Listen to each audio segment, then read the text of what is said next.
Hola, hoy vamos a estar escuchando la historia de una familia misionera que está en Manaus, Brasil. Les quiero compartir sus vivencias, sus experiencias, sus testimonios y sobre todo la última parte que es fundamental de cómo orar y colaborar con ellos. Con ustedes la historia de Hugo y Natalia Burgos. Les dejo con el video. Estamos en Manaus, la capital de Amazonas, del este, en Brasil, en el noroeste viene a ser, ¿no? Sí. Así que estamos viviendo en la ciudad misma, que es una ciudad grande de 2.300.000 habitantes. Es una ciudad de mucho puerto y flujo, porque es la puerta de entrada a todo lo que es Amazonas. Entonces es una ciudad que todo entra por río y por aire, no hay solo una ruta que conecta, todo el resto es por río. No es moderna, digamos. Bueno, la ciudad, dentro de la ciudad, sí, funciona como una ciudad capital, pero las conexiones con el resto del estado es básicamente por río. ¿Cómo le surgió el llamado? Bueno, nosotros nos casamos y ya cuando nos casamos comenzamos a juntar dinero para ir a África. Y fuimos a África después de 2 años más o menos que ahorramos, fuimos con mi suegro. Y ahí estando en África entendimos que teníamos que prepararnos, ¿no?, para la obra misionera porque necesitas herramientas. Entonces el sentir ya estaba y queríamos que Dios siguiera confirmando eso, ¿no? Entonces lo que hicimos a través de esos años fue estudiar. Los dos estudiamos, ella estudió área de enfermería, inglés, yo estudié, todo lo que es apicultura, después hice cursos de recursos humanos, de administración, de soldadura, de paneles solares, energía fotovoltaica, etcétera, ¿no? Entonces ahí nos preparamos y seguimos nuestro ministerio acá en la iglesia como líderes, diferentes áreas. Y en un momento ya estábamos preparando a los chicos también, que habíamos dicho que tal vez un día vamos a salir. Pensamos, ¿cuántos años? 17, 20 años más o menos, por ahí, 17 años, que estaba llegando el tiempo, entendimos eso, ¿no? Yo tenía mi empresa de apicultura, pero también trabajaba en una empresa como responsable de administración y ella trabajaba en un área de inglés, en los liceos, y también tenía instituto en casa, pero bueno, dijimos, ahora vamos a tener que tomar algún paso de ir a algún lugar cercano. África es un lugar muy caro, donde vos necesitas mucha preparación, también es bastante difícil, ¿eh? Entonces dijimos, vamos a ir a un lugar más cerca, y una opción sería Brasil. En eso que decimos eso, llega Edward Luz, que es el presidente de la misión allí en Brasil, las tribus de Brasil, y ahí le hacen invitación para ir a Brasil. Entonces nosotros dijimos, acá, esta es la oportunidad, que ya estábamos orando hacía un tiempo y justo llega él, que como tantos otros, había otros también de Colombia y otros de Francia también, y ahí decidimos que era ese lugar. Entonces hubo muchas cosas que pasaron ahí, porque al principio era ir solo un mes, después dijimos, vamos a ir, mi cuñado y mi cuñado Alejandro y Elia también iban a ir y fueron, y así que nos fuimos todos juntos. ¿Fueron sin conocer nada? Sin conocer nada. Habíamos ido. Nunca me había ido. O sea, entendimos la necesidad que había con las tribus indígenas y dijimos, nos vamos a capacitar y dejar que el Señor guíe los próximos pasos. Y nos fuimos con esa idea, ¿no?, de servir en lo que Dios nos mostrara. Para eso teníamos que primero pasar por la formación de la misión Nuevas Tribus. Son 2 años de estudio teológico, instituto en Minas. Y después nosotros continuamos, Alejandro y Delia volvieron. Nosotros hicimos el lingüístico transcultural en otro estado, en Goiás. Y después de ahí entendimos que teníamos que seguir y servir donde el Señor nos había mandado, ¿no? Que entendimos en ese momento que era Manaus. Esa cultura me imagino que es muy diferente. ¿Cómo les fue? Los sentimientos sobre todo. Sí, los sentimientos, cuando vos te mudás a otra cultura sentís mucho el impacto. Gracias a Dios que los primeros 2 años estábamos con la otra parte de la familia, entonces fue diferente, ¿no? Era más tranquilo. Hasta el otro año fue un poco más difícil, y ahora que estamos en un contexto aún más cerca de un contexto indígena o distante, a veces sentís un poco de soledad, pero también hay hermanos, hay gente en la misión cerca nuestro. Aún nunca dejás de sentir cosas por tu país y por donde vos naciste, eso es de cajón. Y el uruguayo generalmente tiene un sentir muy grande por su patria, a pesar de que a veces la desprecia un poco, pero siempre desea volver. Así es el uruguayo. Entonces, amén de que pueda la situación económica estar buena o mala, desea volver, ¿no? Y uno siempre siente ese deseo, pero sabemos también que el lugar donde estamos es el lugar donde el Señor nos colocó por ahora, ¿no? Planes pueden cambiar, y uno se ha sentido que también ha estado trabajando y siendo útil. Se precisaban los perfiles nuestros en ese lugar, ¿no? Yo estoy como responsable de la administración en esos 4 estados, en ese sector oeste, y Natalia está en la secretaría y en la consultoría, como consultora también. Entonces son 2 áreas neurálgicas dentro de lo que es el trabajo para la misión y darle soporte y el apoyo a los misioneros, ¿no? Entonces a veces no hay mucho tiempo de extrañar porque hay mucho trabajo, pero sin duda que siempre uno, a medida que van pasando los años, va sintiendo otras cosas, y también tenés que adaptarte y ver cómo también tus chicos van tomando decisiones de volver. Eso también impacta un poco, pero también el Señor se encarga de algunas cosas, de ir viendo, de ver sentir el aprecio de los hermanos, de la iglesia, de gente que comienza a tenerte un cariño especial, y eso también aplaca un poco. Y algo que es muy importante, ¿no?, que a veces nosotros hemos recibido muchas visitas también de hermanos años yendo a visitarnos allá a Manaos, y eso ha sido muy bueno, eso da un respiro siempre, porque es una falencia, por decirlo así, una falta a veces de la iglesia cuando deja al misionero muy solo, ¿no? Pero en nuestro caso, desde Uruguay siempre han ido familiares y algunos hermanos, cada tanto, una vez por año, entonces eso es muy bueno, hace mucho bien, y es un desafío para la iglesia también, ¿no? Cuando el día un obrero, también orar y marcar presencia para animarle, ¿no? Y el día normal, bueno, me dijiste que se dedican a... ¿Cómo es el día normal de ustedes? Ahora, ¿qué niño, niña está con ustedes? Mateo. Ahora Mateo es el único que va a estar en casa, las otras dos van a estar estudiando acá en Uruguay. Pero nosotros generalmente 5:30, más o menos, Hugo ya se levanta, Mateo también tiene una rutina bastante madrugadora, horarios marcados, y bueno, él mismo se levanta solo. Así que arrancamos temprano, hace mucho calor todo el año en Manaos, es verano, y sí, entonces uno tiene que aprovechar las horas más frescas. Mateo entra a la escuela a las 7 de la mañana, entonces nosotros ya a 7:20 nos vamos de casa, dejamos a él en la escuela, pues nos vamos a la base, que es donde trabajamos ahí, ¿no? De la base de la Misión Nuevas Tribus, que es un edificio con muchas oficinas y muchos lugares donde cada uno va y realiza su ministerio, y estamos conectándonos todo el tiempo para trabajar como equipo también y dar asistencia a los misioneros que están en las aldeas y a los otros, de las otras bases también. Así que nuestra mañana comienza ahí a las 8. Nosotros normalmente llegamos 7:30 y vamos adelantando alguna cosa, pero a las 8 nos juntamos todos, los misioneros que estamos ahí, y oramos media hora todos los días. Tenemos un tiempo de oración por las diferentes realidades, necesidades del campo, misioneros que están con problemas de salud o desafíos de ministerio. Bueno, en fin, siempre tenemos una lista que no logramos cubrir en media hora, pero es un tiempo que dedicamos a eso, y luego cada uno va y va trabajando dentro de su área, dentro de lo que tiene que hacer, y ahí vamos hasta el mediodía. Al mediodía vamos a buscar a Mateo a la escuela, y vamos a casa, almorzamos, y después a las 2 de la tarde Hugo vuelve a la base para hacer un horario hasta las 5 más o menos, donde él sigue con su trabajo administrativo y resolviendo diferentes cosas y necesidades que surgen, y yo me quedo en casa. A veces tengo alguna otra clase online, a veces doy asistencia desde casa, a través de internet a gente que lo precisa. En fin, todos los días son muy diferentes uno de otro, y mientras acompaño a Mateo, que es el que está en casa con su rutina, y después ya sobre las 5 o 6 ya estamos todos en casa, hacemos algo en familia. Hay diferentes desafíos, ¿no? El horario es ese horario de la tarde y mediodía, también pensado por el tránsito. Manaos es una ciudad muy grande, entonces el tránsito puede estar una hora en el tránsito fácilmente. Entonces tenés que salir antes de un horario pico, porque si no después estás parado mucho tiempo, ¿no? Es complicado. Y también a veces, por ejemplo, este año yo estuve administrando el lugar donde vivimos, entonces a veces venís y seguís trabajando en el lugar donde estás, en la parte de alimentos y compra de cosas. Es el acceso a los alimentos y todo eso. Bueno, eso es más en la base, pero nosotros vivimos en un lugar, un terreno que también pertenece a la misión, donde hay casas, y nosotros alquilamos por un valor menor ahí, en ese lugar, pero somos 9 familias en este momento que vivimos, como si fuese una manzana cerrada. Entonces es responsabilidad medio que de todos mantener ese lugar también, cancha, y tiene diferentes cosas que surgen de mantenimiento. Estuvo haciendo eso el año pasado, también ayudando a mantener ese lugar, y la visión también de cómo podemos mejorarlo, y en fin, que sea un lugar agradable y utilidad para diferentes momentos. Y después nosotros estamos en la ciudad, entonces nosotros somos miembros de una iglesia local ahí entonces también tenemos nuestra rutina de reuniones, de llevar a Mateo a las reuniones de adolescentes, de fin de semana, con responsabilidades, llevando la palabra a momentos, o a veces invitan para ir a otra iglesia dentro de Manaos también. Entonces uno tiene también esa responsabilidad de enseñar, de dar ese tipo de asistencia. ¿Y las aldeas se congregan en esa iglesia o tienen sus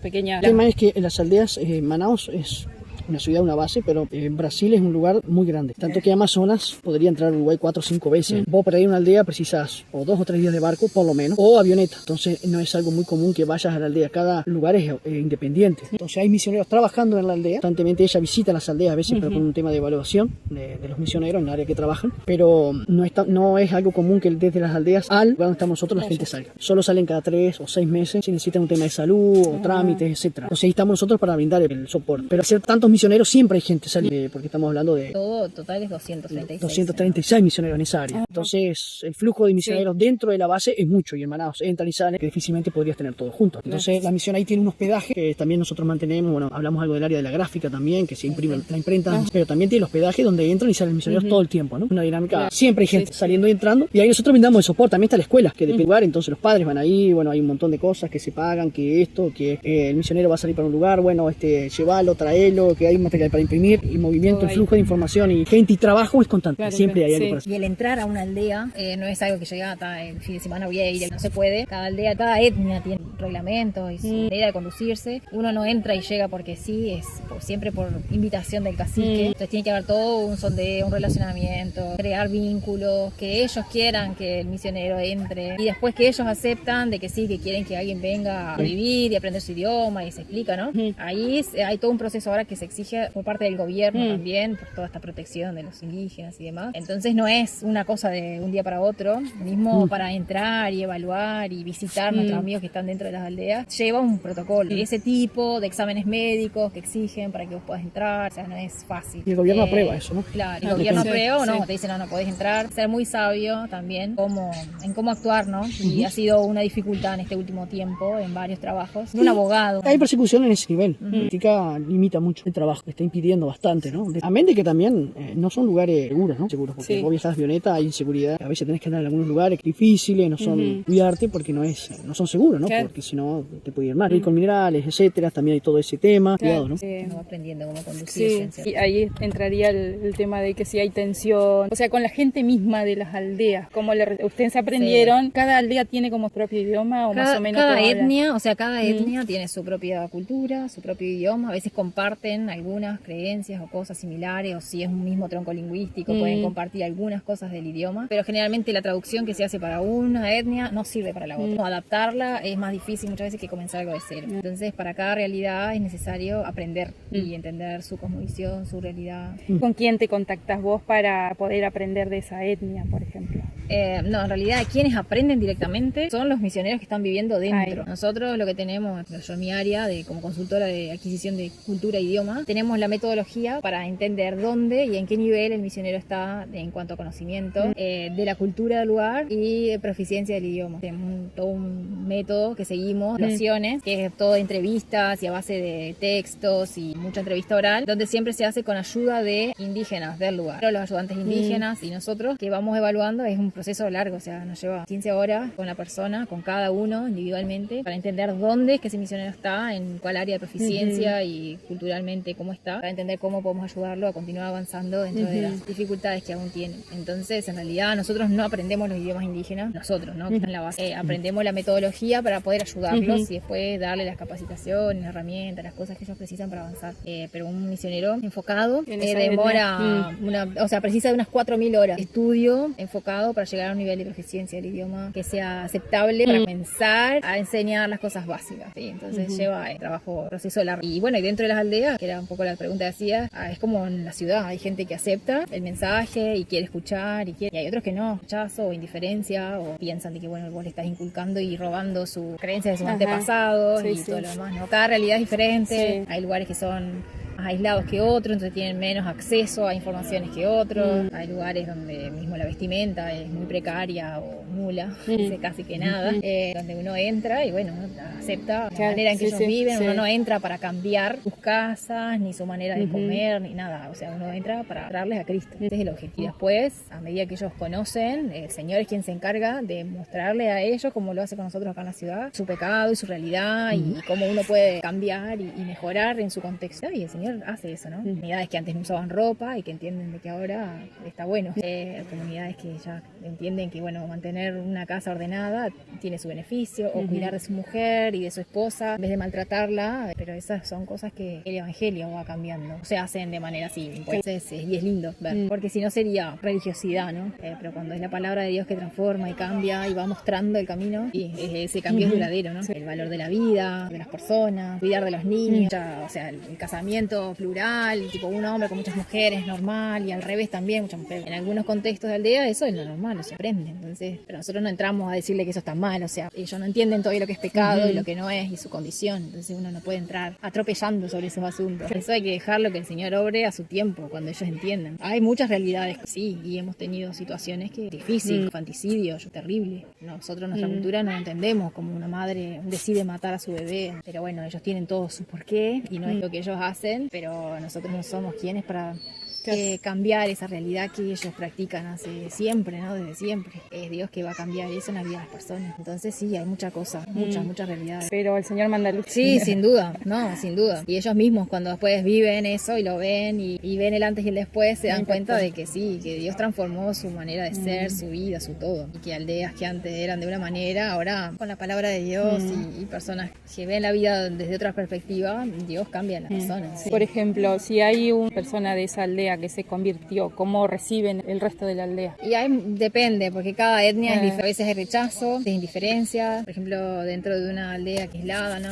Donde estuvimos también, ellos tienen 4 caciques. Uno de ellos es creyente, uno de los traductores principales. Y tipo un valorazo, o sea, pero él es cacique. El cacique tiene funciones diferentes, a veces para mantener el orden y la justicia dentro de la localidad. Entonces, quien ordena las peleas que ellos tienen como sistema de justicia. Otro que es más tipo una persona política que representa a la aldea afuera. En fin, cada como funciones diferentes. Todo lo que es previsión y orden y cultivo. Y bueno, y este cacique se convirtió y realmente, o sea, el Señor lo está usando increíblemente, transformar muchas vidas. Y él ha querido dejar de ser cacique porque el ser cacique acarrea otras demandas, como todo lo que es las payelanzas que ellos le llaman, que son el invocar a sus dioses ancestrales y todo el sistema de que se drogan y entran en trance y adoptan diferentes situaciones, ¿no? Y él ya no hace eso, obviamente, porque entendió desde antes payelaba, pero ya no lo hace. Pero bueno, los otros caciques lo respetan mucho a él porque él es alguien que los representa fuera de la comunidad, en la ciudad. Entonces hay casos así donde ellos deciden mantenerlo porque les sirve. Y bueno, y Dios usa esas influencias para también que esa persona específica siga traduciendo y alcance otras aldeas alrededor, ¿no? Pero situación de parte de la familia, a veces no, a veces hay desprecio. Como en todos lados, como pasa en la ciudad también. El contexto de la ciudad, o sea, yo por eso preguntaba cómo les tratan a un convertido en eso. Yo no sé si sé de algún caso donde haya sido tan despreciado así, ¿no?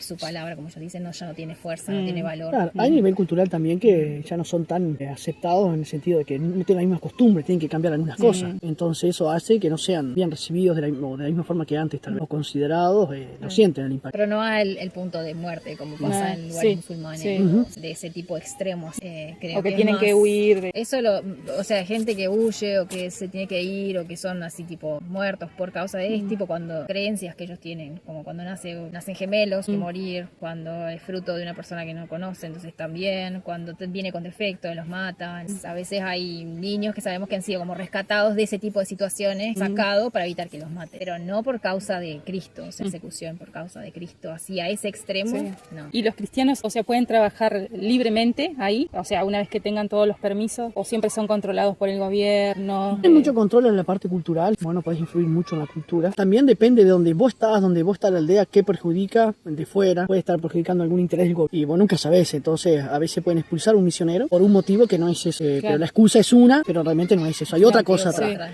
que es lo que pasa mucho, que la parte ideológica, hay una influencia muy grande, entonces a veces también el impedimento para poder trabajar con una iglesia dentro de una aldea o que se desarrolle, a veces la ideología de los antropólogos hace que no te dejen avanzar mucho y saquen los misioneros, comiencen a hacer un trabajo de los indígenas, ¿no? Entonces ahí comienza a haber algún problema. También mucho está condicionado por los planes sociales, ¿no? Que a veces tienen los caciques y algunos más de recibir dinero del Estado, hacen que si ellos permiten algunas cosas, dejen de recibir esos beneficios por ese lado y ahí comenzamos a tener problemas. Y después tienen muchas acusaciones que se pueden hacer, eso se vive mucho, la prensa domina mucho, crean historias que no son reales, tenés acusaciones muy feas, pero entonces en todo ese proceso de juicio y todo eso, se atrasa el proceso del trabajo en la aldea, no te permiten trabajar.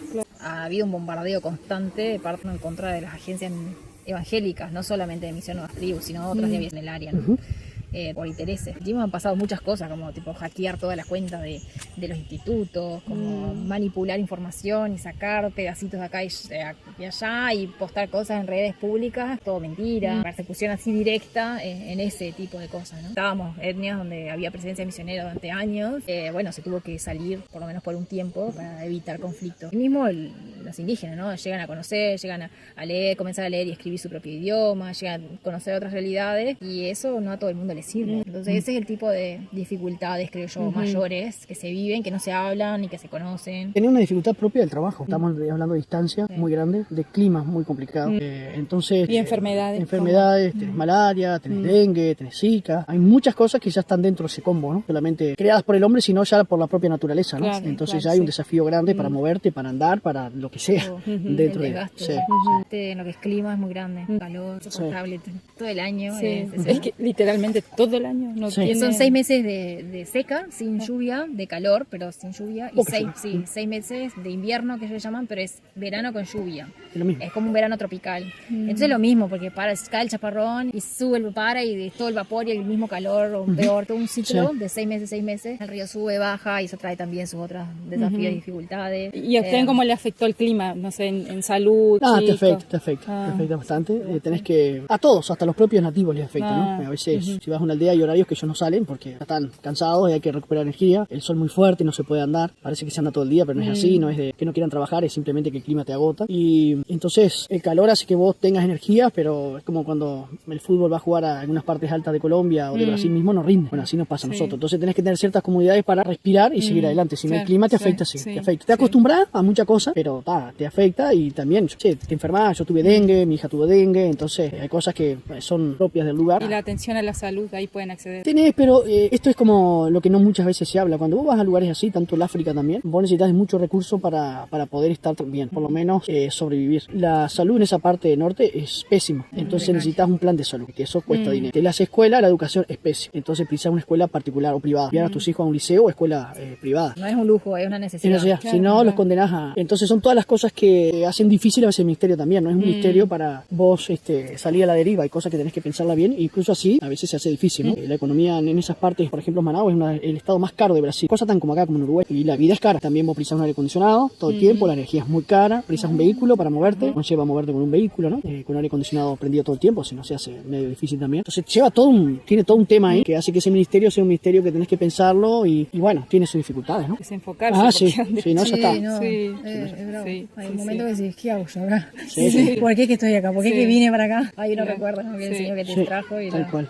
y ta, estás ahí con un propósito. Sí, ¿no? Yo- que no todos están dispuestos No.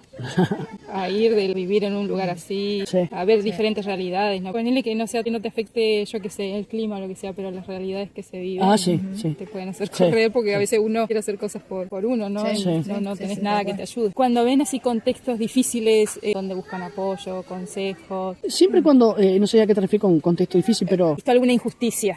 Como- Hay cosas que ves Sí. y tenés que dejarlas pasar porque no podés hacer nada. Y hay otras que ya sabés que pasan y tenés algún protocolo, depende. Si vos te vas a un plano indígena, muchas cosas no tienen el mismo padrón que nuestra cultura. Uno tiene que tipo desaprender, tipo olvidarte de tu cultura, intentar pensar como ellos piensan para entender el proceso que ellos viven. No quiere decir que no esté de acuerdo con todo lo que ellos hacen, pero entender el por qué ellos hacen eso y qué es lo que está por detrás del accionar que tienen, te ayuda a entender un poco del sistema en el que ellos viven, ¿no? Como el sistema de justicia, ya no mames, todo con peleas y palos y peleas de sangre, o sea, sangran, se lastiman y es una cosa muy agresiva, muy fuerte. Estuvimos ahí, lo vimos Ajá. las peleas, supimos por qué es que estaban peleando, o sea, trata de siempre hablar con gente que está ahí, que conoce esa realidad, siempre hay ese intercambio con gente que conoce la cultura del lugar y ver cómo ellos reaccionan, que son ellos los que han estado más tiempo adentro que uno, ¿no? Y uno no puede salir a dar solución como nosotros lo haríamos fuera, que no, está mal y vamos a meter la pata. Y vamos a crear conflicto y todo lo que los misioneros de adentro adelantaron en un montón de años, uno lo puede echar a perder en un mes o una semana. una reacción. Claro, entonces uno tiene que ser muy sabio y siempre estar conectado y hablando y pidiendo consejo de las personas que están dentro, conviviendo y que conocen a la gente y el lugar. Cada lugar es diferente, entonces uno tiene que ser muy sabio y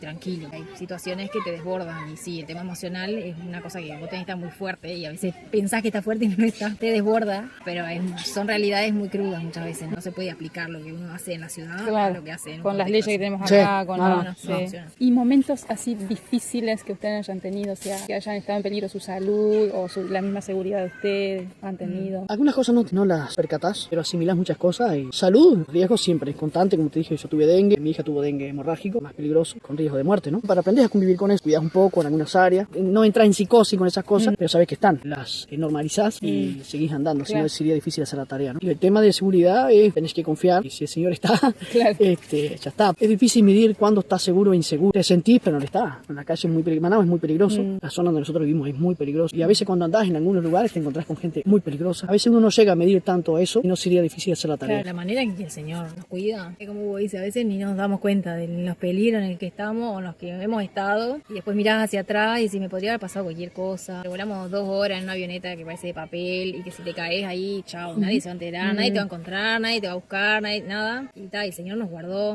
Y después de nuestro vuelo, el próximo vuelo, la avioneta se cayó y bruto accidente y nosotros estábamos en esa misma avioneta volando. Río igual, todos los peligros del río, horas y horas, de manera muy precaria. Y claro, en el río, ¿cómo se maneja? Botecitos. Sí, son lanchas como motor de popa. O a veces cuando el río está abajo, el de gaveta que se llama. A veces son barcos grandes y las distancias son grandes, son barcos de 1000 personas, donde uno juega su maca paraguay, viaja 1 día, 2 días en el barco. Pero después te mueves mucho de tipo bote con motor, es eso, no es más que eso. En el río confías en el que está manejando porque vos no tenés ni idea, y piedras y palos y cosas, y a veces hay que bajar y empujar y descargar y cargar. Y anduvieron en todas esas travesías.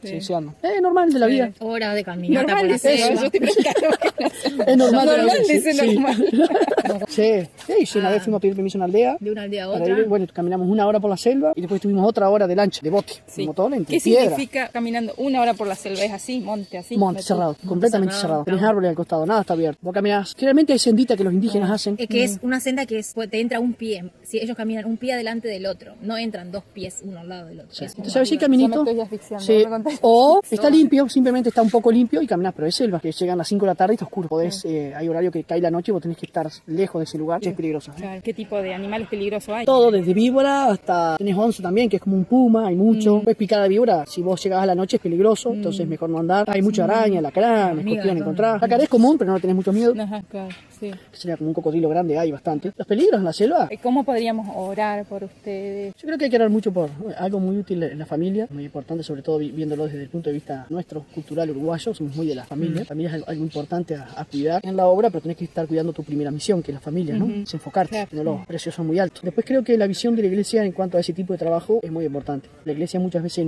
esto no es una crítica a la iglesia, porque la iglesia es del Señor, la compró el Señor con su sangre, entonces uno respeta eso. Hay que enseñar a los hermanos que integran la iglesia cómo es el trabajo, porque el trabajo tiene muchas facetas, tiene muchas áreas donde a veces no imaginamos cómo se vive, cómo se piensa, cómo se hace, cómo tenés que hacer para hacer el trabajo. Y pensás que muchas cosas son así y no lo son. Puede crear frustraciones en los misioneros, puede crearte no es un rechazo a la iglesia, pero en parte sí, porque no están entendiendo lo que estás haciendo, o sentirte desamparado, que no ha sido nuestro caso, gracias a Dios. Pero entender la obra transcultural sobre todo es un desafío para la iglesia. Estás hablando de algo muy, sobre todo para la iglesia uruguaya, muy diferente a lo que nosotros pensamos y vivimos, nada que ver. Ni mejor ni peor, diferente. Como es diferente, a veces no se entienden algunas cosas. El tema de la visión, el tema también de saber de que hay necesidad aún en esa área, y que a veces nosotros estamos viendo que parece que ese mundo ya pasó. No pasó, está igual que hace 10 años o 20. Tenemos que hacernos cargo. Creo que uno tiene que orar por eso, porque la iglesia, con lo poco que hace, que puede hacer, es muy importante para nosotros. Eso va desde la oración hasta el área financiera. Lo poco siempre ayuda. Recibir a alguien que te diga estoy orando por vos en un momento que vos no sabe cómo estás vos, justo estás más o menos, es fantástico. Recibir un mensaje de una pregunta, cómo estás, esto, lo que sea, en un momento donde vos estás más o menos, viene de ánimo. Recibir una ofrenda muy pequeña en un momento donde 20 pesos es necesidad, es muy importante. Entonces a veces,